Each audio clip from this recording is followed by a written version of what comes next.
بسم اللہ الرحمن الرحیم۔ السلام علیکم۔ شوہر نے غصے سے بیوی کو طلاق دے دی اور پھر شوہر نے دوبارہ اپنے پالتو کتے سے بیوی کا حلالہ کروایا۔ پھر جب بیوی حاملہ ہوئی تو ڈاکٹر کی چیخیں نکل گئیں کیونکہ بیوی کے پیٹ میں تو میں دفتر سے گھر میں داخل ہوا تو میری بیوی کسی کے ساتھ فون پر مصروف تھی۔ مجھے ایسا لگا جیسے وہ کسی نامحرم مرد سے بات کر رہی ہو، اس کا کوئی عاشق ہو جس کے ساتھ وہ خوب ہنسی مذاق کر رہی تھی، اور یہ خیال آتے ہی میں نے اپنی بیوی کے ہاتھ سے فون چھینا اور اپنے کان سے لگا لیا، لیکن دوسری طرف فون کٹ چکا تھا۔ شاید بات کرنے والے کو احساس ہو گیا تھا کہ فون کسی اور کے پاس ہے۔ میں یہ نہیں جان سکا تھا کہ فون کس کا تھا۔ میری بیوی ہکا پکا سی مجھے دیکھ رہی تھی۔ میں نے فون کی کال ہسٹری چیک کی تو وہ نمبر سیو نہیں تھا۔ میں نے دوبارہ کال ملائی لیکن میری کال ریسیو نہ ہوئی کیونکہ نمبر بند تھا، اور اسی وقت مجھے اس بات پر یقین آ گیا کہ میری بیوی یقیناً میری پیٹھ پیچھے کسی اور کے ساتھ تعلق میں ہے، کیونکہ یہ بات میں پچھلے کافی عرصے سے سنتا آ رہا تھا۔ میں نے ایک زناٹے دار تھپڑ اپنی بیوی کے منہ پر مارا اور اس سے کہا، بتاؤ کس کا فون تھا، کس سے بات کر رہی تھی تم میری پیٹھ کے پیچھے؟ میری بات سن کر وہ ہکا بکا رہ گئی۔ اس کا ہاتھ اپنے منہ پر جم گیا جہاں خون کی ایک سرخ دھار ہونٹ سے بہتی ہوئی باہر نکلی تھی۔ اسے یقین ہی نہیں آ رہا تھا کہ میں نے اس پر ہاتھ اٹھایا ہے۔ میں نے پھر غصے سے کہا کہ بتاؤ کس کا فون تھا؟ وہ ہکلاتے ہوئے کہنے لگی، بڑی آپا کا فون تھا۔ میں نے کہا، اچھا، اگر تمہاری آپا کا فون تھا تو اب بات کیوں نہیں کر رہی ہیں وہ؟ میرے آنے پر فون کیوں کٹ گیا؟ اور اب دوبارہ فون کیوں نہیں اٹھا رہی ہے تمہاری آپا؟ میری بیوی مسرت روتے ہوئے کہنے لگی کہ ان کے فون میں چارجنگ ختم ہو رہی تھی، شاید فون بند ہو گیا ہوگا۔ یہ بات میں کسی طور مان ہی نہیں سکتا تھا کہ میرے آنے پہ ہی چارجنگ ختم ہوئی تھی۔ مجھے یقین ہو گیا تھا کہ میری بیوی جھوٹ کہہ رہی ہے۔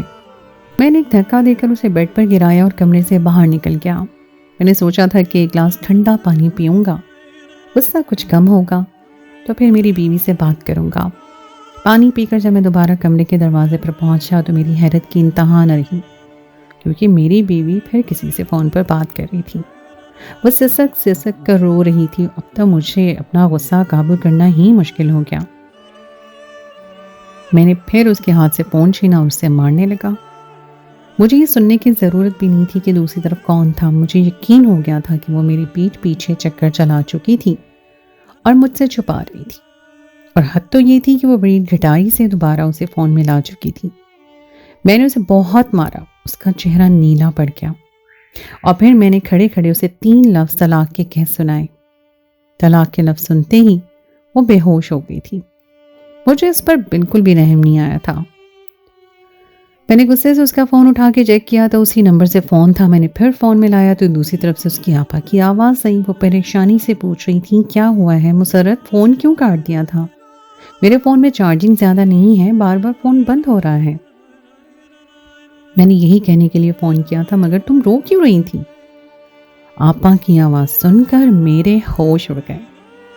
مسرت ٹھیک کہہ رہی تھی، دوسری طرف کوئی اور نہیں بلکہ اس کی آپا ہی تھی۔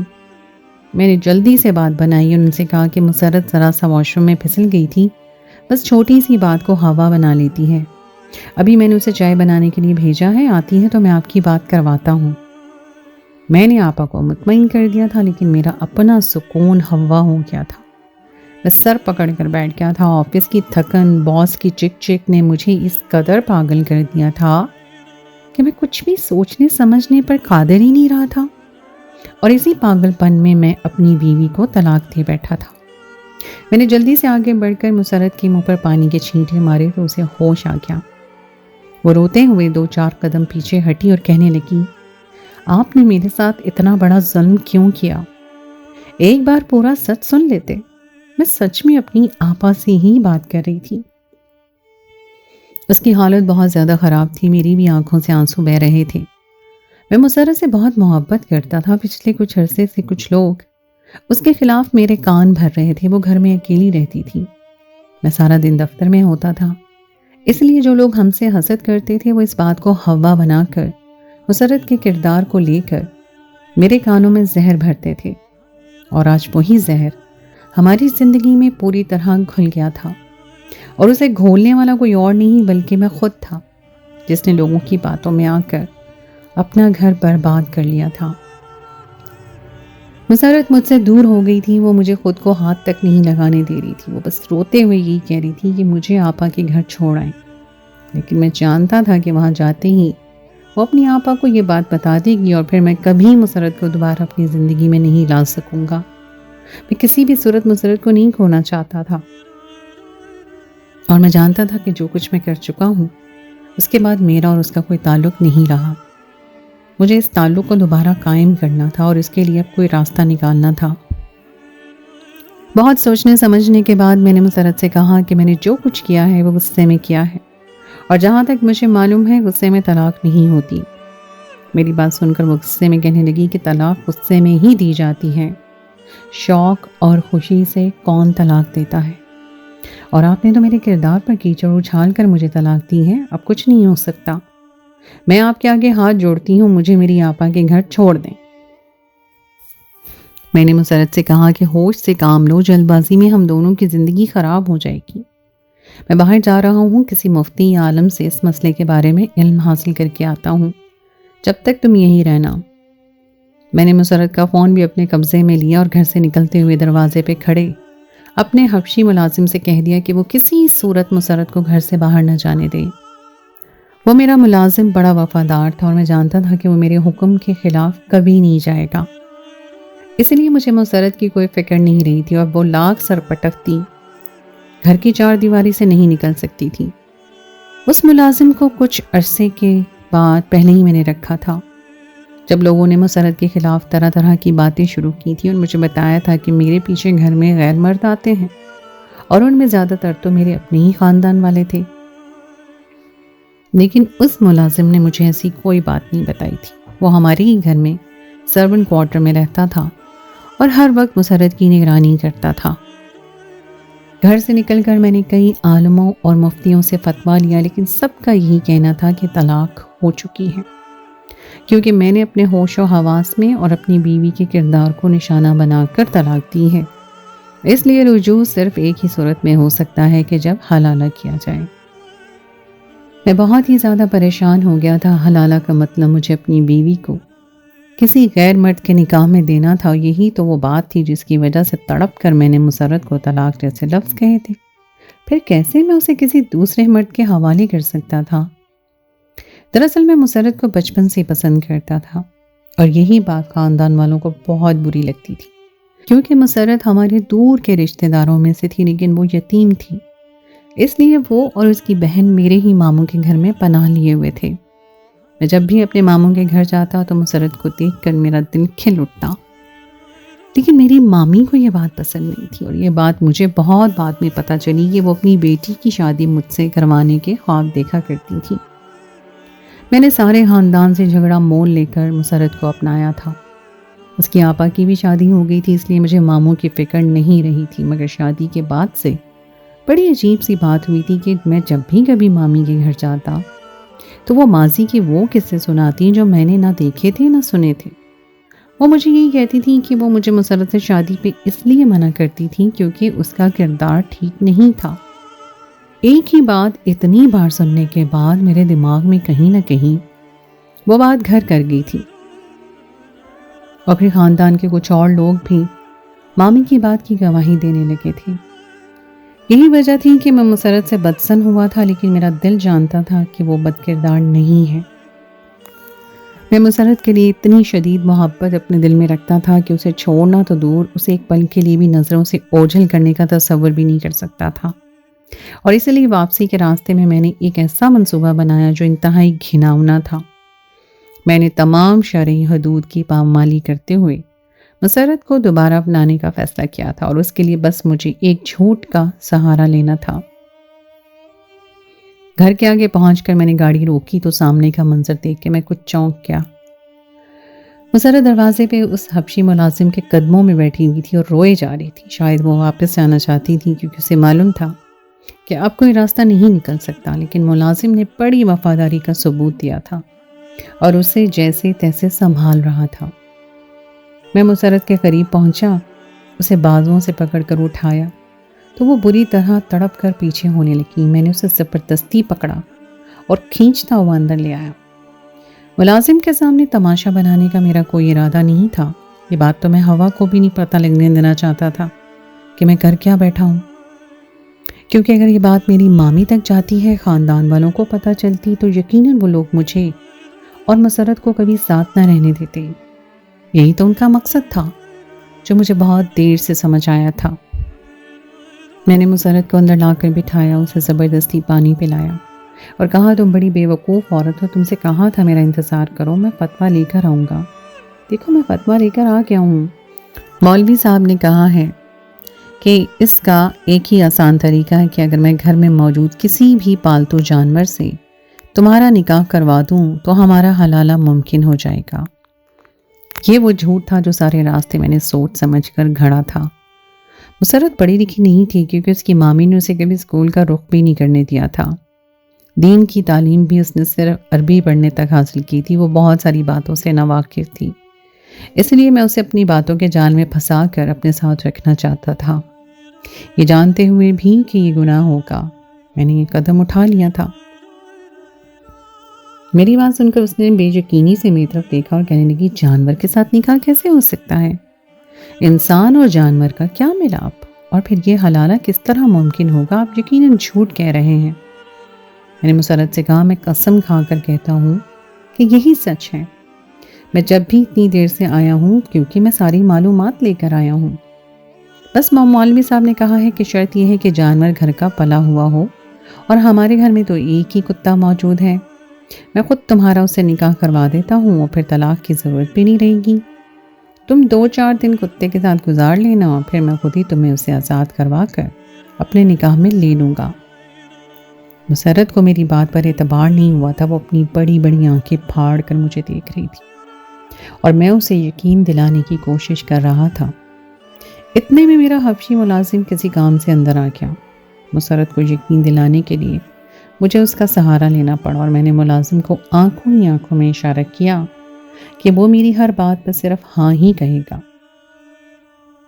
اور جب میں نے ساری بات رکھی تو ملازم کی اپنی آنکھیں بھی حیرت سے پھیل گئیں، لیکن اس نے پھر وفاداری کا ثبوت دیا اور میری ہاں میں ہاں ملا دی۔ ملازم کے منہ سے بھی ہاں سن کر مسرت کو میری بات پر یقین آنے لگا۔ میں جانتا تھا کہ وہ بہت بھولی بھالی ہے، میں بڑی آرام سے اسے پھنسا لوں گا، اور ایسا ہی ہوا تھا۔ مسرت نے میری ہی گھر میں عدت کے دن پورے کیے تھے۔ وہ ان دنوں مجھ سے بہت دور رہی تھی، بہت کم بات کرتی تھی، سامنے بھی نہیں آتی تھی۔ اسے کسی بھی چیز کی ضرورت ہوتی تو میرا حبشی ملازم اسے اس کی ضرورت کی چیز لا دیتا تھا۔ میں نے بھی یہ سوچ کر صبر کا گھونٹ پی لیا تھا کہ یہ سب میری اپنی ہی غلطی کا نتیجہ ہے، اور کچھ ہی دن کی بات ہے پھر وہ خود دوبارہ میرے پاس چلی آئے گی۔ بڑی مشکل سے عدت ختم ہوئی تھی اور پھر میں نے اپنے ہی گھر کے پالتو کتے سے خود ہی اس کا نکاح پڑھوا دیا۔ اس وقت مسرت کی حالت بہت عجیب تھی۔ وہ کبھی مجھے دیکھتی، کبھی کتے کو۔ میں نے مسرت کا ہاتھ پکڑا اور کہا 1-2 راتیں اس کے ساتھ گزار لو، پھر میں اس طرح طلاق بھی کروا دوں گا جس طرح نکاح ہوا ہے۔ وہ میری بات مان گئی اور میں نے نکاح پڑھا کر اس کے کمرے میں اسے کتے کے ساتھ بھیج دیا۔ ساری رات میں بہت بے چین رہا تھا۔ ایک کتے کے ساتھ بیوی کا نکاح کر کے مجھے سکون ہی نہیں آ رہا تھا۔ اگر ایک غیر مرد کے ساتھ میں اس کا نکاح کرواتا تو نہ جانے مجھ پر کیا گزرتی۔ اب مجھے سمجھ آ رہا تھا کہ طلاق دینا کتنا غلط ہے، اور جذبات میں آ کر دی جانے والی یہ طلاق نہ صرف عورت کے لیے بلکہ مرد کے لیے بھی کتنا بڑا عذاب ہوتی ہے۔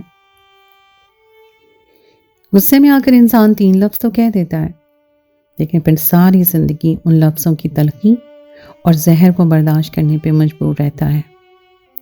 اگر مسرت کا میکا مضبوط ہوتا، اس کے ماں باپ بھائی ہوتے، تو شاید میں آج یہ کھیل نہیں کھیل پاتا، لیکن اس کی ایک ہی آپا تھی، وہ بھی شادی شدہ تھی، انہیں اپنے گھر باہر سے ہی زیادہ فرصت نہیں ملتی تھی، اس لیے میں نے مسرت کو بڑی آسانی سے اپنے قابو میں کر لیا تھا۔ ساری رات مسرت اپنے کمرے میں رہی تھی، اور جب صبح وہ کمرے سے نکلی تو اس کی حالت کچھ عجیب سی تھی۔ واقعی ایسا لگ رہا تھا جیسے وہ شادی کی رات گزار کر کمرے سے نکلی ہو۔ آنکھوں میں سرخی کے ڈورے تھے، چہرے پہ تھکن کے آثار نظر آ رہے تھے۔ مجھے دیکھ کر اس نے نظریں چرائی تھی اور خاموشی سے ناشتہ کرنے لگی تھی۔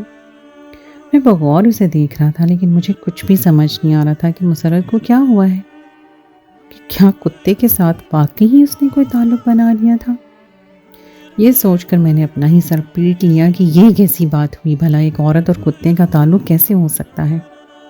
اور پھر وہ کتا تو ہمارا بہت پرانا ساتھی تھا۔ شاید مسرت پریشان تھی اور اسی وجہ سے ساری رات سو نہیں سکی تھی۔ میں نے اسے تسلی دی اور کہا کہ بس 2-3 دن کی بات ہے، پھر میں تم سے دوبارہ نکاح کر لوں گا اور یہ اذیت ختم ہو جائے گی۔ میری بات سن کر اس کی آنکھوں سے کچھ آنسو گرے تھے۔ مجھے دفتر کے لیے دیر ہو رہی تھی۔ میں دروازے پر پہنچا اور اپنے حبشی ملازم سے کہا کہ مسرت کو کسی صورت گھر سے باہر نہ جانے دینا، اور بھی بہت ساری ہدایت کرتا میں آفس کے لیے نکل گیا۔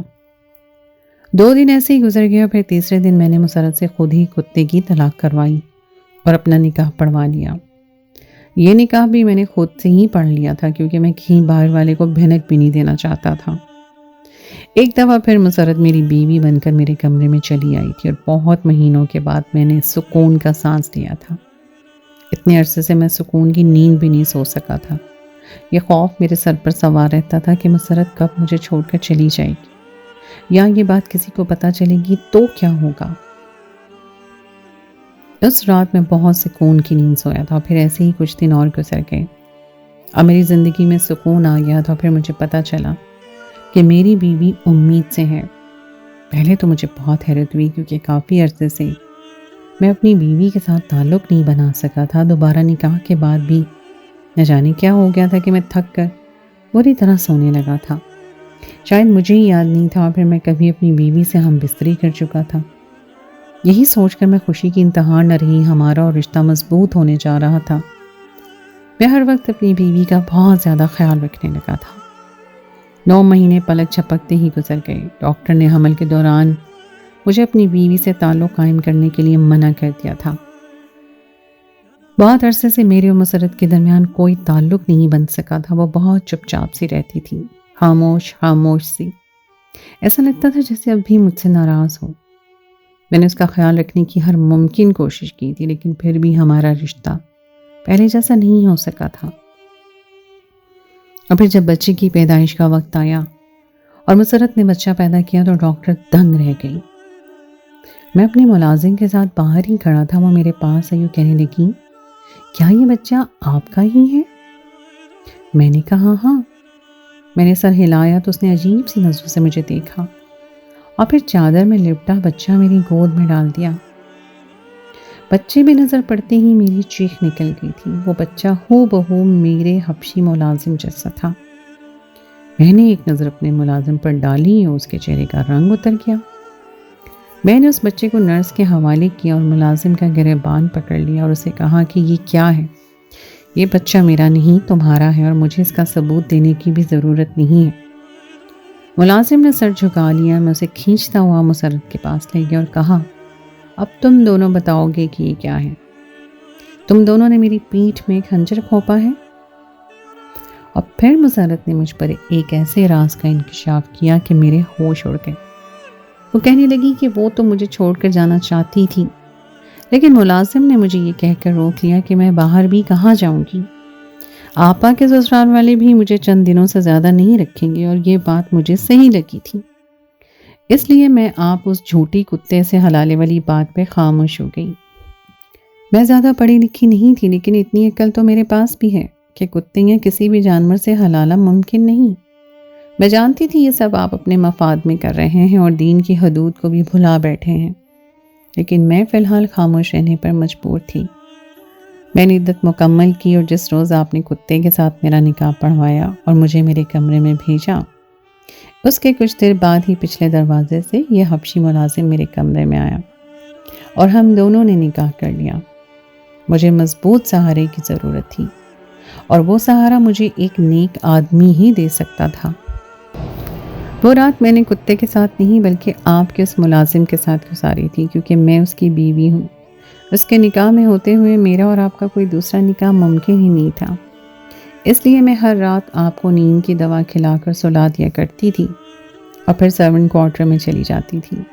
یہ سچ چھپانا ہماری مجبوری تھی، کیونکہ اس کے پاس کوئی دوسری نوکری نہیں تھی اور نہ ہی میرے پاس کوئی دوسرا سہارا تھا۔ یہ نوکری کی تلاش کر رہا تھا اور جیسے ہی اسے نوکری مل جاتی ہم دونوں خود کسی دن چپکے سے فرار ہو جاتے، لیکن اس سے پہلے ہی بچہ ہو گیا اور یہ بات آپ کو خود ہی پتہ چل گئی۔ حلالہ کوئی کھیل یا مذاق نہیں ہے جسے جب چاہے اپنی مرضی کے لیے استعمال کر لیا جائے۔ دین نے ہر چیز کی ایک حد رکھی ہے اور ہر چیز کو اختیار کرنے کا بھی خاص طریقہ اور دائرہ کار ہوتا ہے۔